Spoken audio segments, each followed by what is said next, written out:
সকালবেলা ঘুম থেকে উঠে 2 গ্লাস ঢকঢক করে জল খাওয়াটা না আমার রেগুলারের হ্যাবিটেই পড়ে। তারপর জল খেয়ে চা বানিয়ে নিলাম, আর মা দেখি পাশে এদিকে রান্না করছে। আজ জানো তো বাপের বাড়ি থেকে ফিরে যাব, 2 দিন ছিলাম, তাই বড্ড মনটা একটু খারাপ রয়েছে। কি আর করা যাবে, রেডি হয়ে নিলাম, আর পাশের ঘরে এসে দেখি বাবা আমাদের জন্য খাবার প্যাক করে দিচ্ছে। আমাদের ঢাকুরিয়াতে জানো তো সুরেশ নামে একটা মিষ্টি দোকান আছে, খুব ভালো মিষ্টি করে আর ডালপুরি করে। বাবা সেটাই প্যাক করে দিচ্ছে। অ্যাকচুয়ালি আজকে না মানডে, পিওর ভেজ, তাই ভেজ খাবারই প্যাক করে দিল। তারপর বাবা আমাকে টাটা করে চলে এলাম ঢাকুরিয়া স্টেশনে। ও বাবা, উইকের ফার্স্ট ডে ট্রেনের অবস্থাটা দেখো। সেখান থেকে বালিগঞ্জ থেকে ট্রেনে করে এসে আগেই গেলাম বাজারে, একটু বাজার টাজার করে নিলাম। উফ, ঘেমে নিয়ে একসা হয়ে গেছি।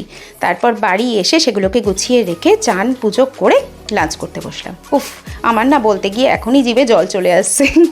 এই ডালপুরি আর আলুর দমটা এত ভালো করে না, কি বলবো, দারুণ খেতে করে। তো সেই দিয়ে লাঞ্চ করে নিলাম। তো আজকের ব্লগ এই অবধি, আবার নেক্সট ব্লগে আসছি। ভিডিও ভালো লাগলে লাইক সাবস্ক্রাইব করো কিন্তু। টাটা।